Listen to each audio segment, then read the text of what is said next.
Now, as I mentioned before I do this, because I had through holes on this one and not threaded weld nuts, I went ahead and put the mount I made for the Porter Cable 450 on here since I could get to it now. But now what I need to do is put this rail, line it up with these holes here, and you can take these 1/2 inch screws, start with one corner. Let me set it like this. And this gets to be a little bit tedious because you've got to kind of feel in there with your finger until you get it started. There we go. So now when I get that one on this corner, I want to put one on the opposite corner over here.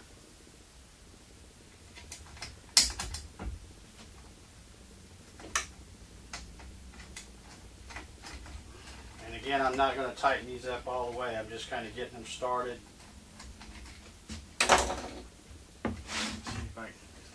Stay out of y'all's way here so you can see. Now you may have to, depending on how this box is formed, you may have to kind of work it to get that hole in. That's why I said start at the corners, get one in all 4 corners, and then the ones going down the side should line up okay. But you got to make the box conform to this, to the hole pattern in this plate. So I have to push out a little bit on this one. It goes right in. And I just hold a nut on there. Get the nut started. And like I said, it's a little bit, I don't even have very big hands, but it gets to be kind of a trick to get these in here.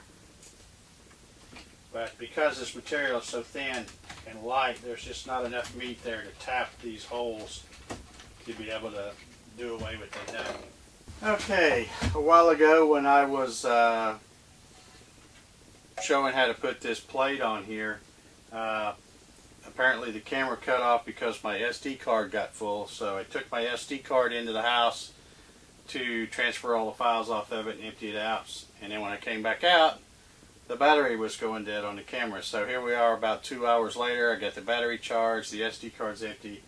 I think it cut off right when I was in the middle of fastening this on, but I'm not going to go back and take this off and do it. I think it's pretty self-explanatory. It's basically just putting these 10 screws and nuts on here and tighten those down, making sure you got, because this is what is the Z-axis rail that is what these V-groove bearings ride on.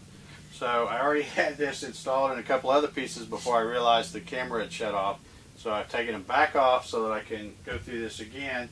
And now that we've got this assembled, I'm going to show you how to mount it here on the Z-axis plate. So we'll pull this back off. We're making sure we've got all of this other stuff fastened on here really good.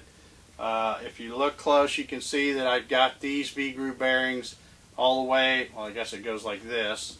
So I've got them all the way to the edge so that I've got room to get that in here, and then once it's in here, we have to line it up and scoot those over and then tighten them back down. So let's do that once again. So I take this Z-axis box assembly, and you can see I've got a cutout here in this rail that goes around this bracket here.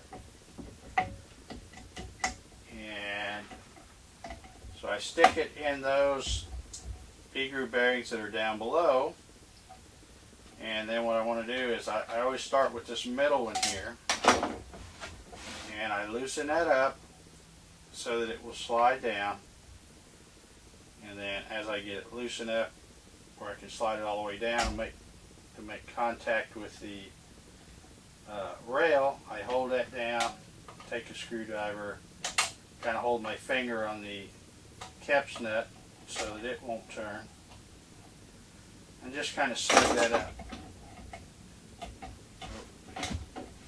That's not correct. So slid down all the way. I thought it did, but it didn't.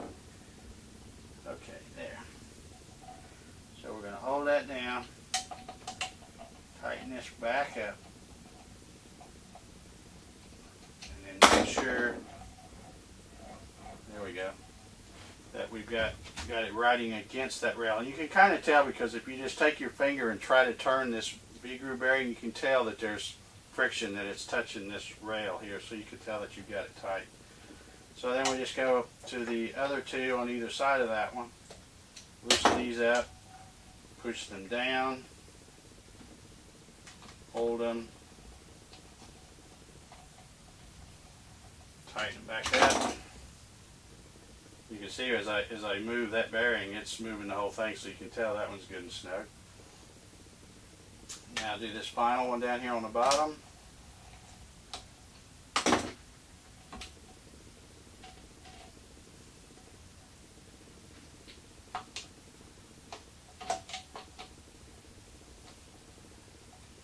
And of course, once you get them snugged up like that, like I said, the serrated washer on that caps nut will grab and kind of hold it, but it's still a good idea to put a screwdriver in here and give it one good snug turn with the wrench, because you definitely don't want these to slip. Get those nice and tight. Okay, so there we've got that done. So now, and this can't come off of here because of that bracket that's inside there. So now I can take this whole assembly, stick this back on here like so.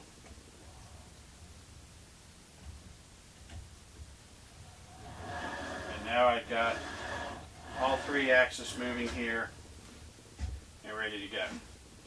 The next step, that again I already had this done, I had to pull it off because I didn't know the camera would stop, and I'm going to take this little block and stick it in this cutout back here to kind of prop this up a little bit.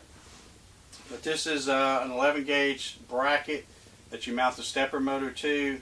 All the holes in this bracket are tap 1024, so you simply just kind of stick it inside this box here, and you'll want to take these screws and want to make sure you get it, all of these screws started before you try to tighten any of them up, because this is a very tight clearance here, especially when it's formed part like this. And you can use like 3/8 screws for this. They don't have to be the long ones. You're only going in a little bit here.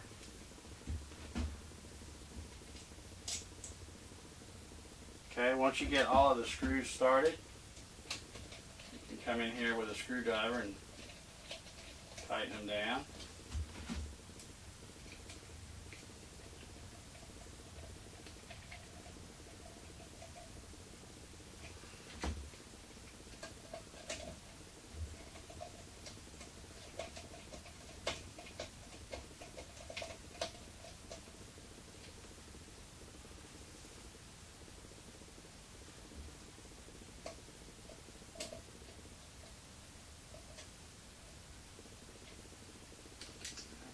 I remember now.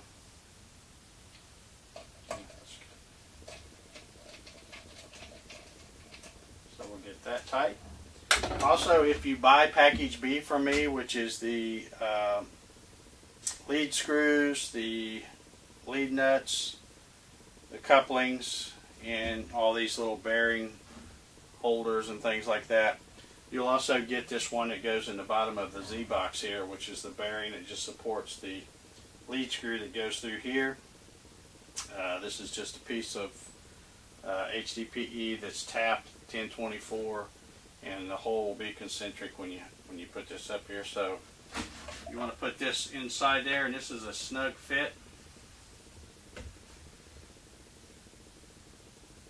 So you want to make sure you get some of these screws started before you actually start tightening them up.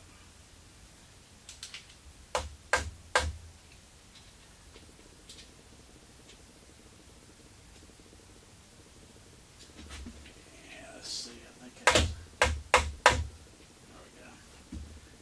make sure that thing's pushed in there far enough for that hole to line up.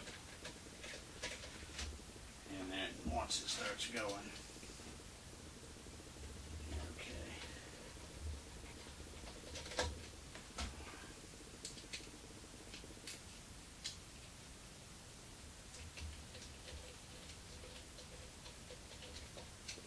Pretty much once you get one of them lined up, that thing kind of falls into place.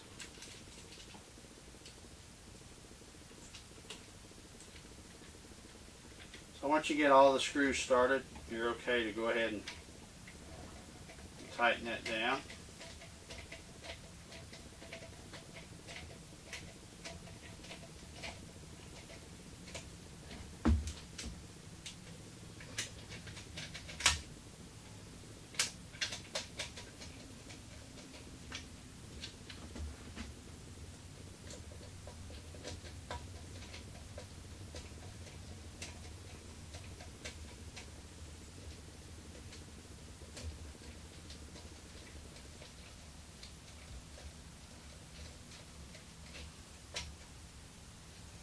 Okay, so now I can pull that block out. And there we have that. Now the final piece to put on this thing is this bracket here that holds this last Acme nut that runs the X-axis back and forth. You can see I've already installed that. It's pretty much like you install the other ones. I got the screw head on this side where the spring is. I have a nut on here, and this is just a 1032